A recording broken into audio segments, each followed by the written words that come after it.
পঞ্চম বাংলাদেশী হিসেবে ওয়ানডেতে হ্যাট্রিকের রেকর্ড গড়লেন পেসার তাসকিন আহমেদ। ডাম্বুলার দ্বিতীয় ওয়ানডের শেষ ওভারে তৃতীয় থেকে পঞ্চম বলে লঙ্কান টেলেন্ডারদের ছেটে ফেলেন এই পেস সেন্সেশন। শাহাদাত রুবেলের পর তৃতীয় পেসার হিসেবে এই কীর্তি তার। দুই বাঁহাতি স্পিনার আব্দুর রাজ্জাক এবং তাইজুরের আছে ওয়ানডেতে হ্যাট্রিকের রেকর্ড।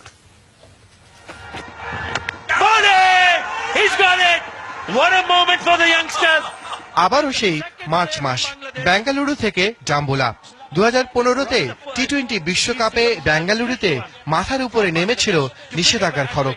আর ঠিক এক বছর পর সেই মার্চ মাসেই ক্রিকেট বিধাতা তাসকিন আহমেদকে যেন ফিরিয়ে দিলেন সোনায় মোড়ানো উপহার। একজন বোলারের আজন্ম আরাধ্য হ্যাট্রিকের স্বাদ পেলেন এই স্পিড স্টার। ধেয়ে আসা ইয়র্কারে রীতিমতো উড়ে গেলেন নুয়ান প্রদীপ, আর তাতেই পঞ্চম বাংলাদেশী হিসেবে ওয়ানডেতে হ্যাট্রিকের রাজস্বিক খাতায় নাম লেখালেন তাসকিন আহমেদ। হাত খুলে ব্যাট করতে থাকা লঙ্কানদের বিপক্ষে শেষ ওভারে রান আটকানোই ছিল চ্যালেঞ্জিং। সেখানে প্রথম 2 বলে 5 রান দিলেও তৃতীয় বলে গুণারত্নকে ফেরান তাসকিন। পরের বলটা ফুল টস, মিড উইকেটে তুলে মারলেন লাকমাল, কিন্তু মোস্তাফিজের বাঁহাতে জাদুতে তালুবন্দী লঙ্কা। আর শেষ বলটা তো ইতিহাস। এর আগে ওয়ানডেতে বাংলাদেশের হয়ে হ্যাট্রিক করার কীর্তি ছিল মাত্র 4 জনের, পেসার শাহাদাত হোসেন আর রুবেল হোসেন, সাথে 2 স্পিনার আব্দুর রাজ্জাক এবং তাইজুল ইসলাম। এর মধ্যে তাইজুলেরটা ছিল অভিষেকের। 4 থেকে 3টি জিম্বাবুয়ে আর বাকিটি ছিল নিউজিল্যান্ডের বিপক্ষে। তাই তো লঙ্কানদের বিপক্ষে টাইগারদের হয়ে তাসকিনের এটি প্রথম হ্যাট্রিক করার কীর্তি। তাহিদ হামিদ, যমুনা স্পোর্টস। আবারও চলে যেতে চাই শ্রীলঙ্কা বাংলাদেশ ওয়ানডে সিরিজে। আপনাদেরকে নিয়ে যাবে এই মুহূর্তে ডাম্বুলা রানগির স্টেডিয়ামে। এই ম্যাচটি কভার করছেন আমাদের সহকর্মী ফয়সাল তিতুমির। বৃষ্টির কারণ আগেই জানিয়েছি, বাংলাদেশের ইনিংসের খেলা শুরু হয়নি। ফয়সাল, ওয়েদারের আপডেট জানবো এবং কার্টেল ওভারে বাংলাদেশের ঠিক 28 মার্চে 2013-তে একটা অসাধারণ রেকর্ড আছে, সেটি অবশ্য পাল্লা কেলেতে ছিল। এই ম্যাচের ফল কোন দিকে যেতে পারে সেক্ষেত্রে?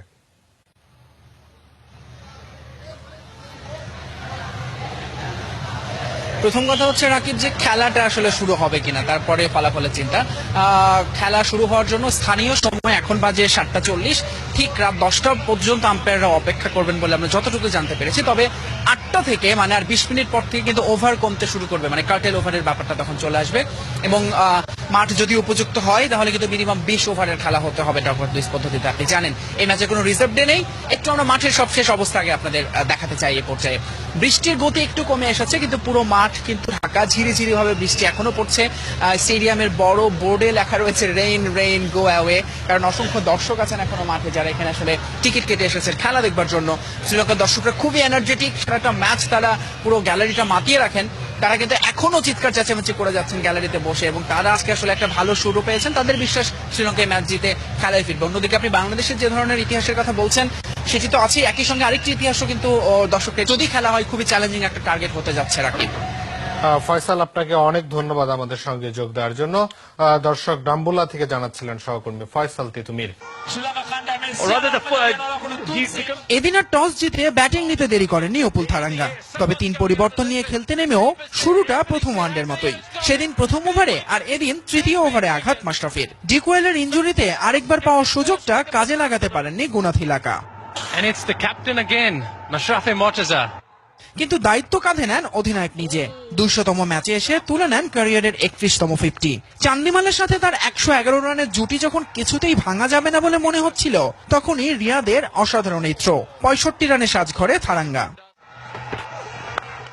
এরপরও রানের চাকা সচল রাখেন কুশল মেন্ডিস আর চান্দিমাল। তৃতীয় উইকেটে এই দুজন গড়েন 73 বলে 83 রানের ঝড়ো জুটি।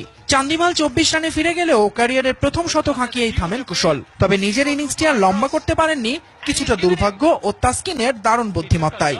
এরপর সিরিভার্ধেনের 30 আর গুণারত্নের 39 রানে ভর করে 300 পেরোয় লঙ্কানরা। ফয়সাল তিতুমির, যমুনা স্পোর্টস, ডাম্বুলা, শ্রীলঙ্কা।